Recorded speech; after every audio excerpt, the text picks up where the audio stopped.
کوئی نبی زندہ تھے؟ بولو نہیں تھے نا؟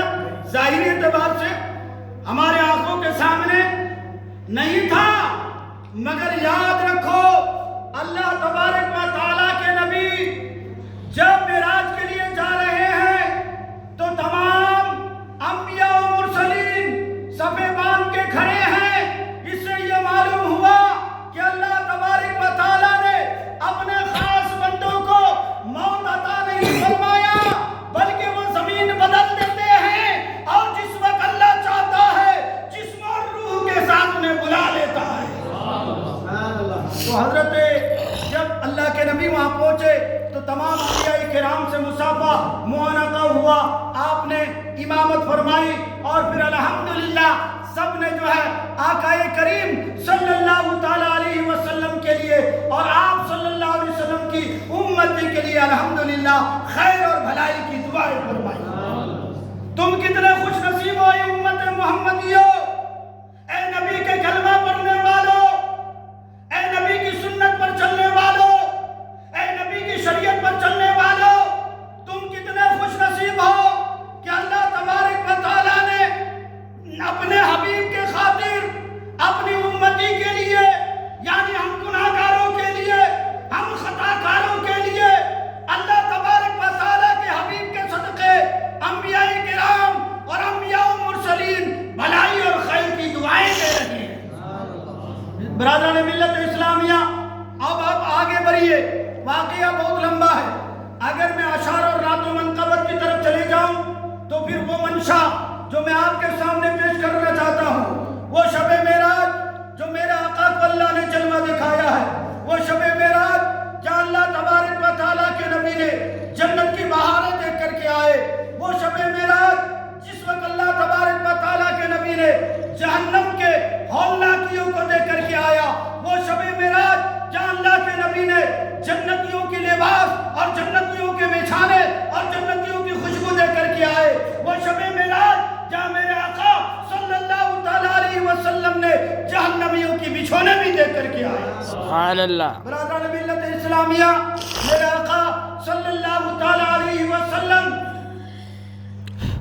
آگے بڑھے تو میرے آقا فرماتے ہیں جبرائیل نے میرا سفر زمین سے آسمان تک کا شروع کروایا تو میں نے کیا دیکھا، اس سے پہلے جبرائیل نے مجھے 3 پیالے پیش کیے۔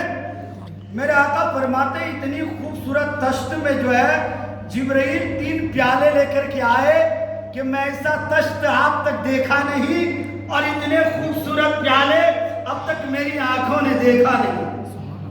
میرے آقا فرماتے ہیں کہ جبرائیل 3 پیالے لے کر کے آئے، ایک میں پانی تھا، ایک میں شراب تھا اور ایک میں دودھ تھا۔ جبرائیل نے عرض کیا پروردگار کے نبی، اے حبیب خدا، اے محمد رسول اللہ، اے مخلوق کے سردار، اے امام الانبیاء، اے تاجدار مدینہ، اے سرور قلب و سینہ، محمد رسول اللہ صلی اللہ تعالیٰ علیہ وسلم، آپ پسند فرمائیے۔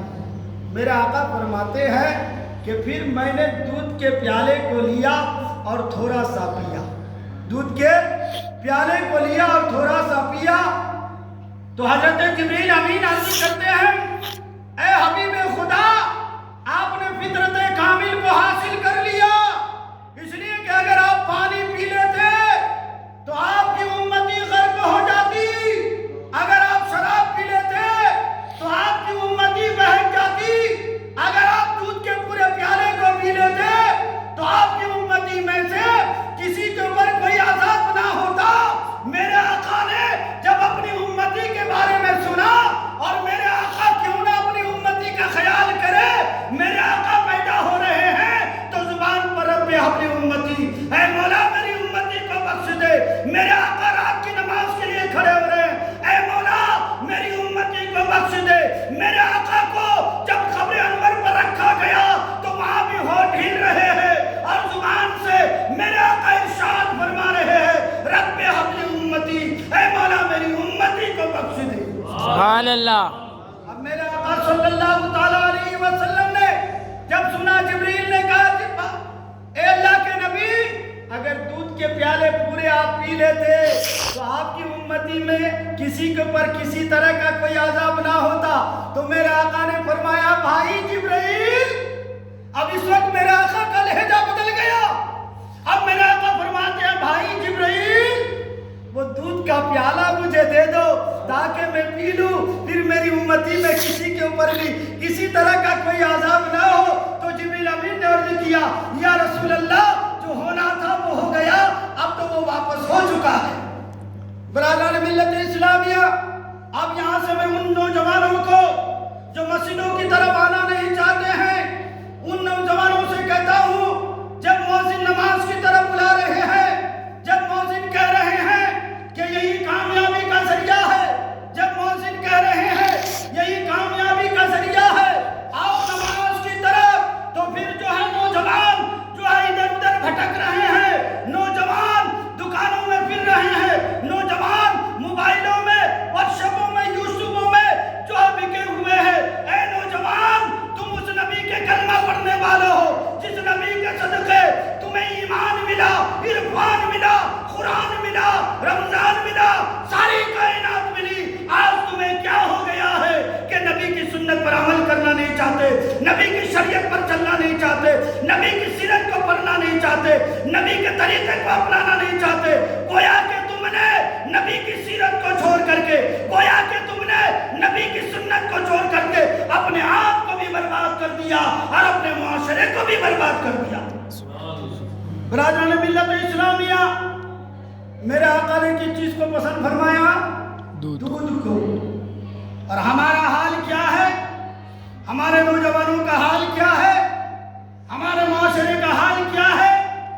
شراب پی کر کے آئیں گے اور اپنے گھر کی ماں بہنوں کو گالی بکتا ہوا نظر آئے گا, اپنے معاشرے میں خرابی پھیلاتا ہوا نظر آئے گا.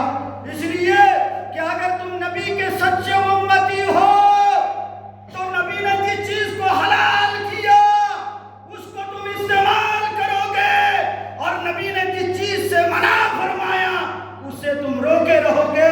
یہی اسلام کہتا ہے, یہی اسلام کا انقلاب ہے, یہی محمد رسول اللہ کا پیغام ہے, اور یہی اللہ کے حبیب صلی اللہ تعالی علیہ وسلم کی شریعت ہے. برادران ملت اسلامیہ, اور آگے آئیے, اللہ کے نبی صلی اللہ تعالی علیہ وسلم کے سامنے ایک سیڑھی رکھا گیا. کیا رکھا؟ سیڑھی. میرے آقا فرماتے ہیں میں پہلے سیڑھی پر قدم رکھا تو یہ سفید چاندی کا تھا, سبحان اللہ. جب میں نے دوسرے پر سیڑھی پر قدم رکھا تو یہ سرخ سونے کا تھا.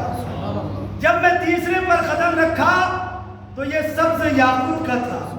جب میں چوتھے پر قدم رکھا تو سفید موتی کا تھا.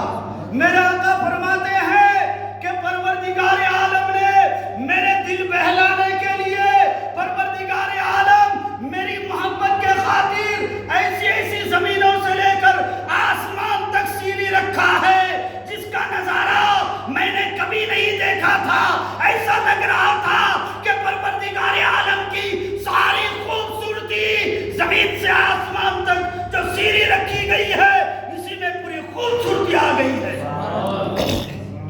لیکن پروردگار عالم فرماتا ہے میرے حبیب میں نے تیرے لیے کیا نعمتیں رکھی ہے, اے میرے حبیب میں تمہیں کیا عجائبات دکھاؤں گا, اے میرے حبیب میں تمہیں کیا نشانیاں دکھاؤں گا. سفر جاری رکھو.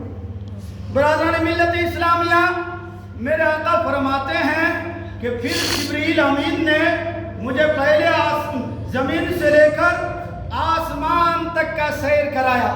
میرے آقا فرماتے ہیں یہ آسمان کا سیر, کہتے کہ زمین سے لے کر آپ پہلے آسمان تک 500 سال کے سفر کا مسافت ہے. کتنے سال کا؟ 500 سال کا سفر. لیکن ہم اور آپ جب آنکھیں اٹھاتے ہیں, سر اونچا کرتے ہیں تو ایسا لگتا ہے کہ ہم نے آسمان دیکھ لیا ہے, مگر یاد رکھو ابھی ہم نے آسمان دیکھا نہیں ہے, ابھی آسمان کے نظارے ہم نے دیکھے نہیں ہیں. ارے آسمان کے نظارے تو حبیب خدا نے دیکھا ہے, آسمان کی بلندیاں تو حبیب خدا دیکھ رہے ہیں, آسمان کے مخلوق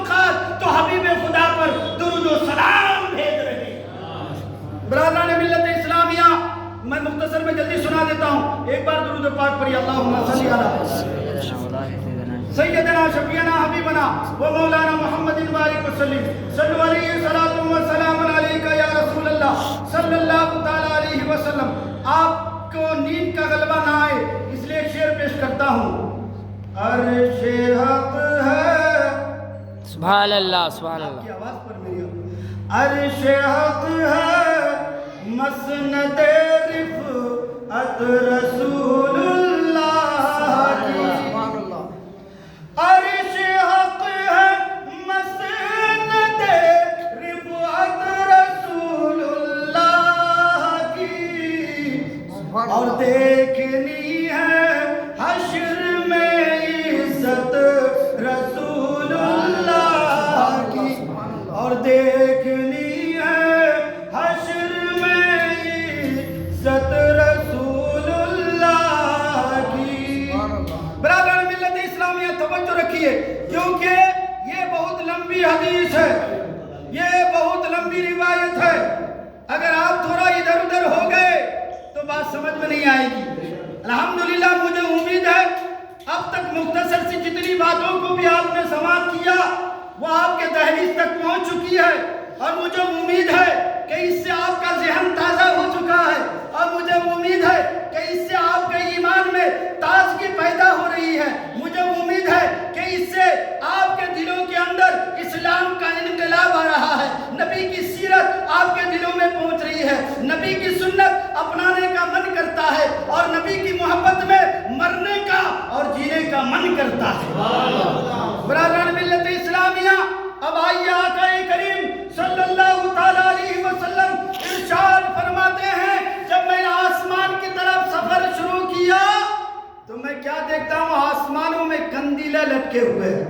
کیا کندیلے روشنی دیتے ہوئے نظر آ رہے ہیں. میرے آقا فرماتے ہیں پھر میں پہلے آسمان پر پہنچ گیا, یہ ایک دھواں دار آسمان تھا. کیا تھا؟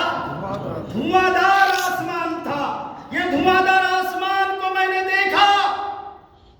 یہ دھواں دار آسمان جب میں آسمان کے اوپر گیا جبریل نے کہا دروازے کھولو تو اندر سے آواز آئی ساتھ میں کون ہے؟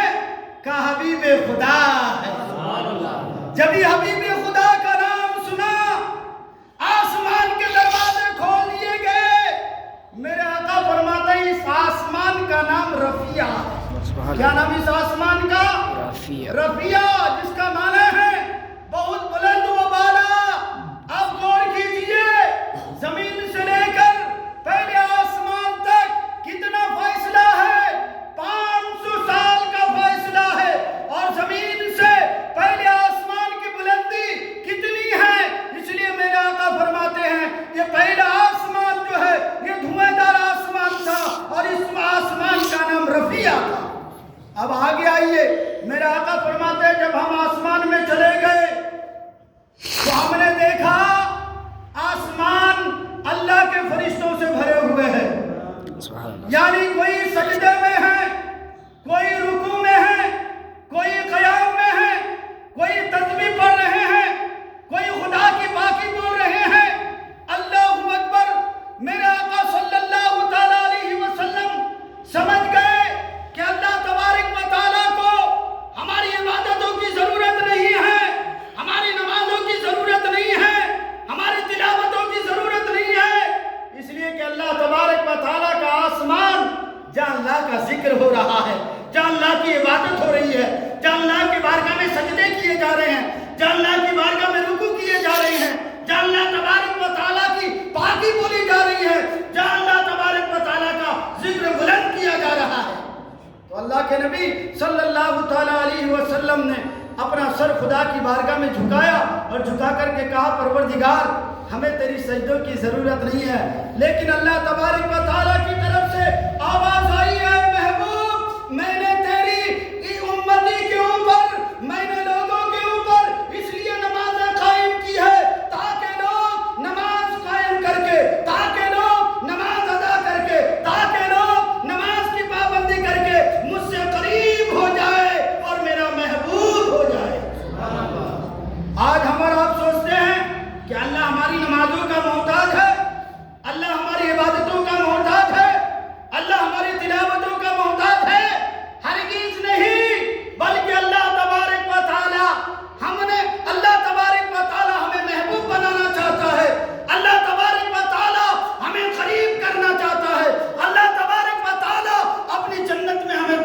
کرنا چاہتا ہے، اس لیے اللہ نے ہمارے اوپر نماز قائم کی۔ برادران ملت اسلامیہ، میرے آقا فرماتے ہیں کہ میں نے ایک ایسی چیز کو دیکھا کہ میری آنکھیں کھلی کی کھلی رہ گئی۔ اللہ اکبر، وہ کون سی چیز ہوگی بولو؟ کہ میری آنکھیں کھلی کی کھلی رہ گئی۔ میرے آقا فرماتے ہیں میں نے عجائبات میں سے ایک ایسی عجیب چیز کو دیکھا، ایک ایسے فرشتوں کو دیکھا کہ جس کا آدھا جسم آگ کا ہے اور آدھا جسم برف کا ہے، آدھا آگ کا اور آدھا برف کا، آئس کا۔ میرے آقا فرماتے ہیں آگ کا کام ہے آئس کو پگھلا دینا، اور آئس کا کام ہے، برف کا کام ہے آگ کو بجھا دینا، مگر خدا کی عجائب